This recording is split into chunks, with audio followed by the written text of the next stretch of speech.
नमस्ते फिजियोस। तो आज हमने टॉपिक शुरू किया है फ्रैक्चर ऑफ अपर लिम। इसमें जो हम पहला फ्रैक्चर देखेंगे वो देखेंगे फ्रैक्चर ऑफ क्लेविकल। छोटा भी है और इजी भी है। तो पहले हम हेडिंग देख लेते हैं कि एक फ्रैक्चर में क्या क्या हेडिंग पढ़नी होगी और किस हेडिंग में हमें एग्ज़ाम में लिखना होगा।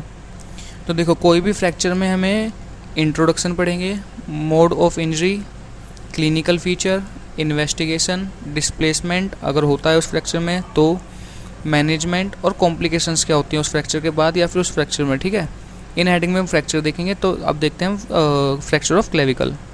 तो जो हमारा फ्रैक्चर ऑफ क्लेविकल होता है ये कॉमन फ्रैक्चर होता है सभी एज में। अब इसका मोड ऑफ इंजरी कैसे होता है? पहला direct due to fall on the point of the shoulder, most common होता है, 91% केसेज में यही इंजरी होती है। डायरेक्ट ट्रॉमा, अगर सीधा क्लेविकल पे कुछ लगाओ over the clavicle due to assault RTA, road traffic accident, 8% chances होते हैं हमारे इसके। फिर आता है हमारा इनडायरेक्ट इंजरी में क्या होगा? फुस मतलब fall on out stretched hand, 1% chances होते हैं इसके हमारे, या फिर 1% केसेस होते हैं।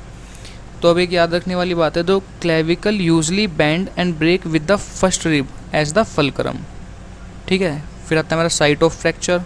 तो देखो, जो हमारे 80% फ्रैक्चर होते हैं ना क्लेविकल के, वो होते हैं junction of middle and outer third. तो ये हमारा क्लेविकल है, इसका जो मिडल जंक्शन है हमारा आउटर एंड मिडल थर्ड, देखो यहाँ पे, इस पे 80% चांसेस होते हैं फ्रैक्चर होने के। जो हमारा मीडियल एंड है उस पर 1% चांसेस होते हैं हमारे। जो हमारा लेटरल एंड है वो अनकॉमन होता है, ये वाला एंड हमारा अनकॉमन होता है फ्रैक्चर के लिए। ठीक है, तो अब देखो एक इंपॉर्टेंट बात है कि हमारा फ्रैक्चर डिस्प्लेस्ड कैसे होता है क्लेविकल वाला। तो in fracture of lateral 1/3 coracoclavicular ligament could be intact और रप्चर। या तो कोरेको-क्लेविकुलर लिगामेंट इंटैक्ट होगा या फिर रप्चर होगा। अगर रप्चर होता है तो जो स्टर्नोक्लेविडोमास्टोइड मसल है वो पुल करेगी मिडल एंड को अपवर्ड। देखो जैसे इस डायग्राम में दिख रहा है, स्टर्नोक्लेविडोमास्टोइड जो हमारा मिडल एंड है उसको अपवर्ड मूव कर रही है, and the lateral end is pull down by weight of arm and gravity. जो हमारा आर्म का वेट होगा या फिर ग्रेविटी है उसको डाउन नीचे की तरफ ले जाएगी लेटरल एंड को। ठीक है, ये लाइन यही लिखी हुई है। इसी की वजह से हमारा फ्रैक्चर ये वाला डिस्प्लेस्ड होता है अगर कोरेको-क्लेविकुलर लिगामेंट रप्चर है। तो अब आता है हमारा क्लिनिकल फीचर। तो क्लिनिकल फीचर में क्या होगा? हमारा हिस्ट्री ऑफ ट्रॉमा प्रेजेंट होगा, पेन होगा, स्वेलिंग होगा, deformity and inability to raise the shoulder. ठीक है, रेयरली पेशेंट में present with pseudo paralysis of the affected arm. देखो, ये जो सूडो पैरालिसिस का मतलब है, इसका मतलब है कि जो मसल पावर है वो तो चली गई लेकिन इसमें कोई पैरालिसिस नहीं हुआ, एक्चुअल पैरालिसिस नहीं हुआ, सिर्फ मसल पावर गई है। ठीक है, अब आता है हमारा इन्वेस्टिगेशन। तो हम एक्सरे कराएंगे क्लेविकल का, AP व्यू, एंटीरियो पोस्टीरियर व्यू। ठीक है, हम ज़्यादातर जो एक्सरे कराते हैं वो AP प्लस लेटरल व्यू कराते हैं। ठीक है, ओब्लिक व्यू जो हम कराते हैं वो कराते हैं हैंड में। इसका एक रीज़न है, वो जब हम हैंड की इंजरी पढ़ेंगे जब देखेंगे। तो देखो, अब आता है हमारे इसमें ट्रीटमेंट। तो ट्रीटमेंट का पहले प्रिंसिपल देखते हैं क्या हुआ। Neutralising the gravitational and muscular force by bracing the shoulder back and support the arm in displaced fracture. मतलब अगर कोई डिस्प्लेस्ड फ्रैक्चर है हमारा तो उसकी जो ग्रेविटेशनल फोर्स होगी और मस्कुलर फोर्स होगी उसको न्यूट्रलाइज करेंगे, किसके थ्रू? ब्रेसिस के थ्रू। ठीक है, फिर हम उस जो हमारा डिस्प्लेस्ड फ्रैक्चर है उसको अलाइन करेंगे। ठीक है, अब देखते हैं हम कि ट्रीटमेंट मेथड क्या होगा।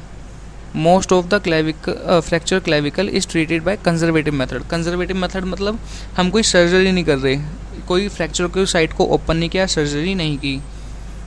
ओपन रिडक्शन मतलब या फिर OR, इंटरनल फिक्सेशन या फिर IR are reserve for specific indication, example cosmetic purpose.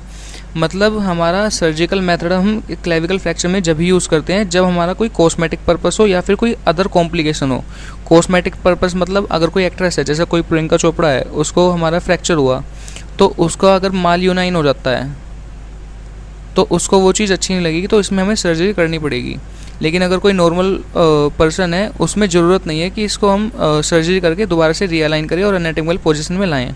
इस लाइन का मतलब सिर्फ यही है। देखो, इसमें ये बात लिखी हुई है, fracture of clavicle unite readily even if displaced. अगर फ्रैक्चर हमारा डिस्प्लेस्ड भी है तो वो फिर भी जल्दी से जुड़ जाएगा। Hence reduction of the fragment is not essential.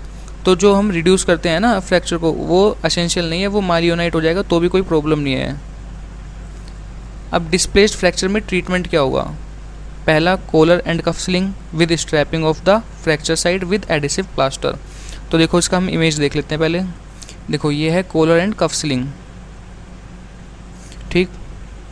दूसरा आता है हमारा figure of 8 bandage, popularly used, it retract shoulder girdle, minimise the overlap and allow more anatomical healing. मतलब जो हमारा बोन में ओवरलैप होता है ये इसको मिनिमाइज करता है और अलाउ करता है एनाटॉमिकल हीलिंग को, ठीक है। जो हमारी एनाटॉमिकल हीलिंग प्रोसेस है उसको और इंक्रीज करता है। इसको भी हम डायग्राम के थ्रू देखते हैं फिगर ऑफ बैंडेज होती कैसी है।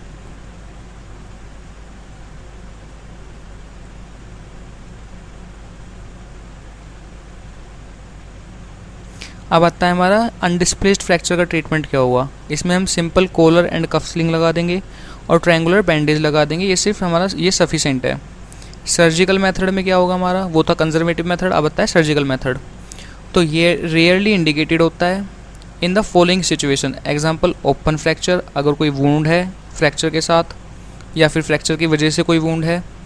इंजरी टू न्यूरोवैस्कुलर बंडल और नॉन यूनियन, फ्रैक्चर जुड़ा ही नहीं या फिर कोई न्यूरोवैस्कुलर बंडल की इंजरी हो गई।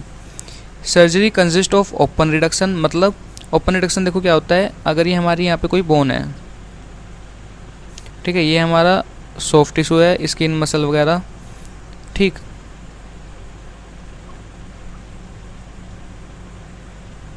तो इसमें अब हम क्या करते हैं,